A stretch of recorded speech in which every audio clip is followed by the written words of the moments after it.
নমস্কার, মহুয়া বার্তা ইউটিউব চ্যানেলে মহাভারতের পর্বে আপনাদের স্বাগত জানাই। আজকের পর্ব মুদগল ঋষির কথা। চ্যানেলে যারা নতুন তাদের অনুরোধ জানাবো চ্যানেলটি সাবস্ক্রাইব করে মহাভারতের ধারাবাহিক পর্বগুলো শ্রবণ করুন। আসুন আজকের পর্ব শুরু করি। যুধিষ্ঠির জিজ্ঞাসা করলেন, ভগবান, মহাত্মা মুদগল এক দ্রোণ ধান কি করে কিভাবে দান করলেন এবং কাকে দান করলেন আমাকে সব বলুন। ব্যাসদেব বললেন, রাজন, কুরুক্ষেত্রে মুদগল নামে এক ঋষি বাস করতেন। তিনি অত্যন্ত ধর্মাত্মা এবং জিতেন্দ্রিয় ছিলেন। সদা সত্য কথা বলতেন, কারো নিন্দা করতেন না। তার ব্রত ছিল অতিথি সেবা। তিনি অত্যন্ত কর্মনিষ্ঠ মহাত্মা ছিলেন। শীল এবং উদ্বৃত্ত বৃত্তির দ্বারাই তিনি জীবিকা নির্বাহ করতেন।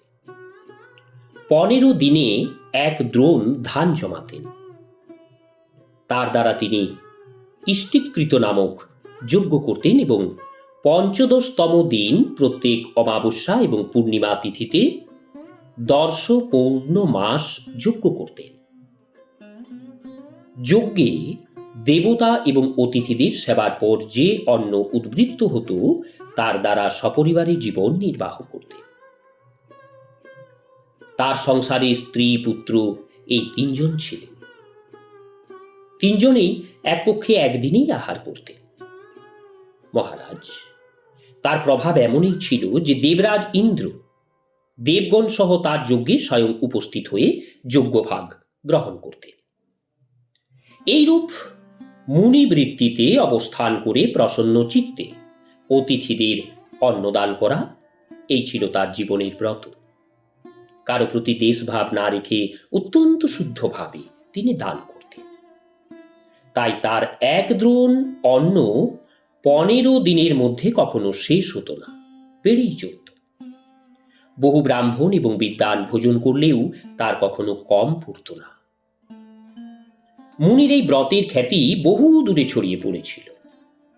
একদিন তার এই কীর্তি দুর্বাসা মুনির কানে গেল। তিনি ছিন্ন ভিন্ন পোশাক পরে পাগলের মতো এলোমেলো চুলে কটু কথা বলতে বলতে সেখানে এলেন।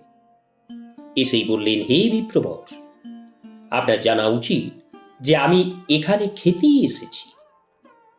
মুদগল বললেন, আমি আপনাকে স্বাগত জানাচ্ছি। তারপর পাদ্য, অর্ঘ্য এবং আচমন করার জন্য পূজার দ্রব্য দিলেন। তারপর তিনি তার ক্ষুধার্ত অতিথিকে অত্যন্ত শ্রদ্ধার সঙ্গে খাদ্য পরিবেশন করলেন। শ্রদ্ধার সঙ্গে দেওয়া খাবার অত্যন্ত সরস হয়। মুনি ক্ষুধার্তই ছিলেন, সব খেয়ে ফেললেন। মুদগল তাকে খাদ্য দিতে লাগলেন আর তিনি সঙ্গে সঙ্গে তা গলাধকরণ করতে লাগলেন।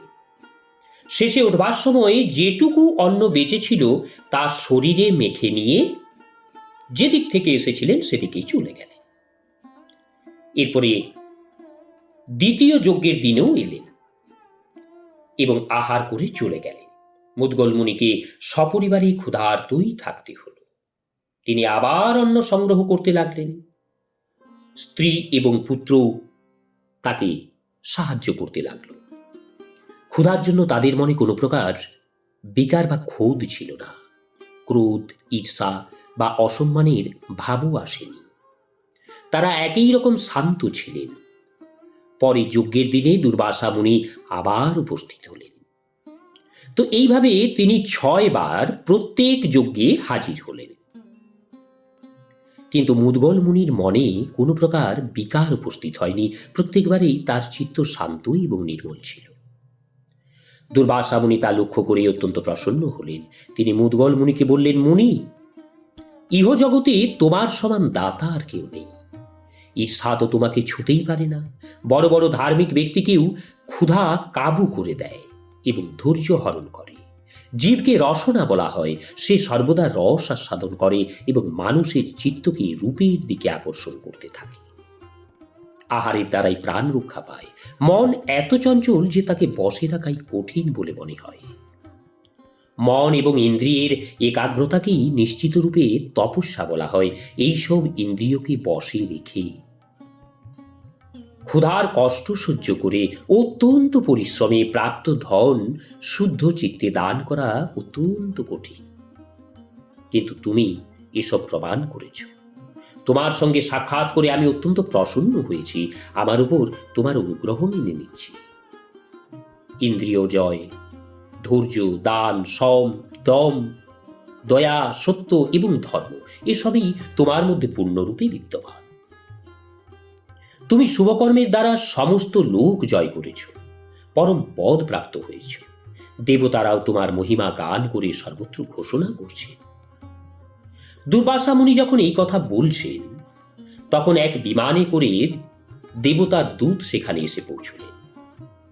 সেই বিমানে দিব্য হংস এবং সারসযুক্ত ছিল এবং তার থেকে দিব্য সুগন্ধ নিঃসৃত হচ্ছিল। সেই মনোরম বিমানটি মনের ইঙ্গিতে চালিত হতো। দেবদূত মহর্ষি মুদ্গলকে বললেন, মুনিবর, এই বিমান আপনি শুভকর্মের দ্বারা লাভ করেছেন, আপনি এতে বসুন, আপনি সিদ্ধ হয়েছেন। দেবদূতের কথা শুনে মহর্ষি তাকে বললেন, দেবদূত, সৎ পুরুষরা 7 পা একসঙ্গে চললেই তাদের মধ্যে বন্ধুত্ব হয়ে যায়। সেই সূত্রে আমি আপনাকে কিছু প্রশ্ন করছি। যা সত্য এবং হিতকর আমাকে তা বলুন। আপনার কথা শুনে তারপর কর্তব্য স্থির করব। প্রশ্ন হল, স্বর্গে কি সুখ এবং কি দোষ? দেবদূত বললেন, মহর্ষি মুদ্গল, আপনার বুদ্ধি অত্যন্ত উত্তম। অন্যান্য ব্যক্তিরা যে স্বর্গ সুখকে অতি উত্তম সুখ বলে মনে করে, তা আপনার পদপ্রান্তে উপস্থিত। তা সত্ত্বেও আপনি না জানার ভান করে সেই সম্পর্কে আলোচনা করছেন, জিজ্ঞাসা করছেন তা কেমন? আপনার আদেশ অনুসারে আপনাকে তা জানাচ্ছি। স্বর্গ এখান থেকে অনেক ওপরের লোক, তাকে স্বর্লোকও বলা হয়। অত্যন্ত উত্তম পথ দিয়ে সেখানে যেতে হয়। সেখানে বসবাসকারীগণ সর্বদা বিমানে বিচরণ করে। যারা তপ, দান, মহাযজ্ঞ করেনি অথবা যারা মিথ্যাবাদী বা নাস্তিক, তারা এই লোকে প্রবেশ করতে পারে না। যারা ধর্মাত্মা, জিতেন্দ্রীয়, সম, দম সম্পন্ন এবং দেশরহিত ও দান ধর্ম পালন করেছেন, তারাই এই লোকে গমন করে। এতদ ব্যতীত যারা শূরবীর, যাদের বীরত্ব যুদ্ধে প্রমাণিত হয়েছে, তারাও স্বর্গলোকের অধিকারী। সেখানে দেবতা, সাধ্য, বিশ্বদেব, মহর্ষি, জাম, ধাম, গন্ধর্ব, অপ্সরা এদের সকলের পৃথক পৃথক অনেক লোক আছে। সেগুলি অত্যন্ত কান্তিমান, ইচ্ছা অনুযায়ী প্রাপ্তিকারী, ভোগ সম্পন্ন এবং তেজপূর্ণ। স্বর্গে 33,000 যোজন ব্যাপৃত এক উচ্চ পর্বত বিদ্যমান, যার নাম সুমেরু পর্বত। সেটি সুবর্ণমণ্ডিত। এর উপরে দেবগণের নন্দন বন ইত্যাদি নানা সুন্দর উদ্যান রয়েছে, যেগুলি পুণ্যাত্মাদের বিহার স্থান। সেখানে কারো ক্ষুধা তৃষ্ণা লাগে না, মন কখনো বিমর্ষ হয় না, শীত ও গ্রীষ্মের কষ্ট নেই, কোনো প্রকার ভয় থাকে না। সেখানে এমন কোনো বস্তু নেই যা দেখে ঘৃণার উদ্রেক হয়। সুন্দর সুগন্ধি ও মৃদু শীতল বাতাস বইতে থাকে। মন এবং প্রাণ স্নিগ্ধ করা মিষ্ট শব্দ শোনা যায়। সেখানে শোক নেই, কারো বিলাপ শোনা যায় না, বৃদ্ধত্ব আসে না, শরীরে ক্লান্তি অনুভূত হয় না। স্বর্গবাসীদের শরীরে তেজস তত্ত্বের প্রাধান্য থাকে। তারা পুণ্যকর্মের দ্বারাই সেই শরীর প্রাপ্ত হয়, মাতা পিতার দ্বারা নয়। তাদের দেহে ঘর্ম হয় না, দেহ থেকে দুর্গন্ধযুক্ত পদার্থ নিঃসৃত হয় না, মলমূত্র থাকে না, কোনো জিনিস ময়লা হয় না, ফুল কখনো শুষ্ক হয় না। এই যে বিমান দেখছেন, এরূপ বিমান ওখানে সকলের আছে। তারা কারোকে হিংসা করেন না, বিদ্বেষ ভাবও রাখেন না, সকলে অত্যন্ত সুখে জীবন যাপন করেন। এই দেবলোকের ওপরেও অনেক দিব্যলোক আছে। সব থেকে ওপরে ব্রহ্মলোক। নিজ নিজ শুভকর্মের ফলে সেখানে মুনি ঋষিরা গমন করেন। ঋভু নামক এক দেবতা সেখানে থাকেন, যাকে দেবতারাও পূজা করেন। এই লোক স্বপ্রকাশ, তেজস্বী, সর্বপ্রকার কামনা পূরণকারী। কোনো ঐশ্বর্যের জন্য তাদের মনে ইচ্ছার উদয় হয় না। যজ্ঞে প্রদত্ত আহুতির উপর তাদের জীবন নির্ভর করে না। তাদের অমৃত পান করারও প্রয়োজন হয় না। তাদের দেহ দিব্য জ্যোতির্ময়, তা কোনো বিশেষ আকার সম্পন্ন নয়। তারা সুখস্বরূপ, তাই তাদের সুখভোগের আকাঙ্ক্ষা হয় না। তারা দেবতাদেরও দেবতা এবং সনাতন। মহাপ্রলয়ের সময়ও তাদের বিনাশ হয় না, সুতরাং তাদের জরা মৃত্যুর সম্ভাবনাও থাকে না। হর্ষ, প্রীতি, সুখ, দুঃখ, রাগ, আসক্তি, দেশ কিছুই তাদের থাকে না। স্বর্গের দেবতাগণও এই স্থিতি লাভ করতে চান। এ হল পরাসিদ্ধির অবস্থা, যা সকলের সুলভ নয়। ভোগ আকাঙ্ক্ষাকারী এই সিদ্ধি লাভ করতে কখনো সক্ষম নয়। এই যে ৩৩ কোটি প্রকারের দেবতা আছেন, উত্তম আচরণ দ্বারা বিধিপূর্বক দান করলে মহাত্মা ব্যক্তিগণ তাদের লোকপ্রাপ্ত হন। আপনি আপনার দানের প্রভাবে এই সুখদ সিদ্ধি প্রাপ্ত হয়েছে। তপস্যার তেজে দেদীপ্যমান হয়ে আপনি তা উপভোগ করুন। হে বিপ্র, একেই বলে স্বর্গসুখ। এ পর্যন্ত আমি স্বর্গের সুখের কথা বললাম, এখন দোষের কথা শুনুন। স্বর্গে আপনার পূর্বকৃত কর্মের ফলেই ভোগ করতে পারবেন, নতুন কোনো কর্ম করা যায় না। মূল পুঁজি ভাগিয়েই সেখানকার ভোগ লাভ করা যায়।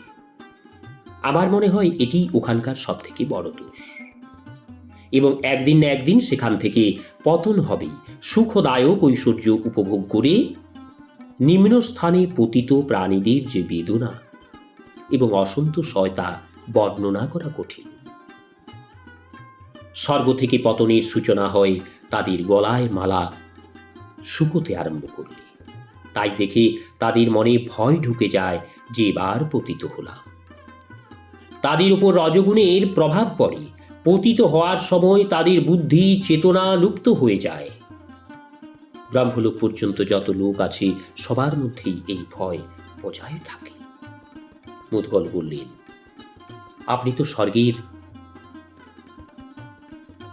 মহা দোষের কথা বললেন, তাছাড়া যে নির্দোষ লোক আছে তার কথা বলুন। দেবদূত বললেন, ব্রহ্মলোকেরও ওপরে বিষ্ণুর পরম ধাম। সেই ধাম শুদ্ধ, সনাতন এবং জ্যোতির্ময়। একে পরম ব্রহ্মপদও বলা হয়। বিষয়ী ব্যক্তিরা সেখানে যেতেই পারে না। দম্ভ, লোভ, ক্রোধ, মোহ এবং দ্রোহযুক্ত ব্যক্তিরাও সেখানে পৌঁছতে পারে না। সেখানে কেবল মমতা, অহংকার বর্জিত, দ্বন্দ্বের অতীত, জিতেন্দ্রীয় এবং ধ্যান যুগে বিপরীত মহাত্মা ব্যক্তি যেতে সক্ষম। মুদগল, আপনার প্রশ্নের উত্তরে আমি সব কথাই জানালাম। কৃপা করে এবার তাড়াতাড়ি চলুন, দেরি করবেন না। ব্যাসদেব বললেন। দেবদূতের কথা শুনে মুদগল ঋষি সেই সব চিন্তা করে বললেন, দেবদূত, আপনাকে প্রণাম। আপনি ফিরে যান। স্বর্গের অনেক দোষ, আমার সেই স্বর্গ সুখে দরকার নেই। পতনের পরে স্বর্গবাসীদের অত্যন্ত দুঃখ এবং অনুতাপ হয়, তাই আমি স্বর্গে যেতে চাই না। যেখানে গেলে দুঃখ কষ্ট সমূলে দূর হয়, আমি শুধু সেই স্থানেরই অনুসন্ধান করব। এই বলে ধর্মাত্মা মুনি দেবদূতকে বিদায় জানালেন এবং পূর্ববৎ শিলঞ্চ বৃত্তিতে থেকে ভালোভাবে সম পালন করতে লাগলেন। তার কাছে নিন্দা এবং স্তুতি, মৃত্তিকা এবং সুবর্ণ সব এক হয়ে গিয়েছিল। তিনি বিশুদ্ধ জ্ঞান যোগের আশ্রয় নিয়ে নিত্য ধ্যান যোগে পরায়ণ হয়ে থাকতেন। ধ্যান থেকে বৈরাগ্যের শক্তি পেয়ে তিনি উত্তম বোধ লাভ করলেন, যার সাহায্যে তিনি মুখ্যরূপ পরম সিদ্ধি লাভ করলেন। তাই হে যুধিষ্ঠির, তোমারও সুখ করা উচিত নয়। মানুষের সুখের পরে দুঃখ, দুঃখের পরে সুখ আসতে থাকে। 13 বৎসর পরে তোমরা পিতামহের রাজ্য অবশ্যই ফিরে পাবে। এখন মন থেকে চিন্তা দূর করো। বৈশম্পায়ন বললেন, ভগবান ব্যাসদেব যুধিষ্ঠিরকে এই রূপ উপদেশ দিয়ে পুনরায় তপস্যা করার জন্য তার আশ্রমে ফিরে গেলেন। রাধে রাধে। হরে কৃষ্ণ। আজকের পর্ব এখানেই শেষ করছি। আসবো আগামী পর্ব নিয়ে দুর্যোধনের দুর্বাসা মুনির অতিথি সৎকার এবং বরদান লাভ। চ্যানেলে যারা নতুন তাদের অনুরোধ জানাবো চ্যানেলটি সাবস্ক্রাইব করে মহাভারতের ধারাবাহিক পর্বগুলো শ্রবণ করুন। রাধে রাধে, হরে কৃষ্ণ।